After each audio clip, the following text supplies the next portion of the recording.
মৃত্যু কেনেকৈ আহে কোনে জানে।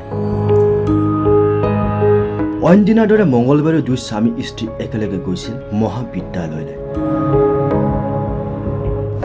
কিন্তু নগাঁও খলিহামাৰীত ৰৈ আছিল মৃত্যুদূত। কোনে জানে মঙ্গলবাৰৰ যাত্ৰা যে শেষ হ'ব দুয়োৰে। এক ভয়ংকৰ পথ দুৰ্ঘটনাত কৰুণ মৃত্যুক সাৱটিলে ৰায়হানা চুলতানে। এক ভয়ংকৰ পথ দুৰ্ঘটনাই জোকাৰি গৈছে নগাঁও জিলা। নগাঁও ধিং সংযোগী গড়কাপ্তানি পথৰ খলিহামাৰীত ভয়ংকৰ পথ দুৰ্ঘটনাত নিহত হয় ৰায়হানা চুলতান। গুৰুতৰভাৱে আহত হয় শামছুদ্দিন মজুমদাৰ। পেছাত ৰায়হানা চুলতান আৰু শামছুদ্দিন মজুমদাৰ মৈৰাবাৰী মহাবিদ্যালয়ৰ অধ্যাপক অধ্যাপিকা।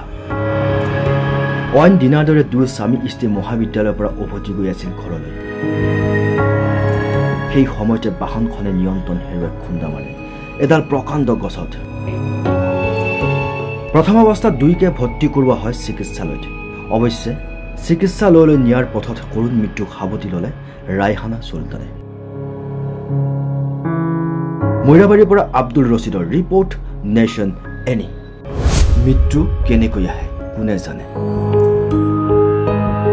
অইন দিনাৰ দৰে মঙ্গলবাৰে দুই স্বামী স্ত্ৰী একেলগে গৈছিল মহাবিদ্যালয়লৈ।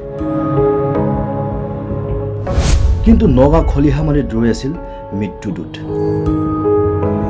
কোনে জানে মঙ্গলবাৰৰ যাত্ৰা যে শেষ হ'ব দুয়োৰে। এক ভয়ংকৰ পথ দুৰ্ঘটনাত কৰুণ মৃত্যুক সাৱটিলে ৰায়হানা চুলতানে। এক ভয়ংকৰ পথ দুৰ্ঘটনাই জোকাৰি গৈছে নগাঁও জিলা।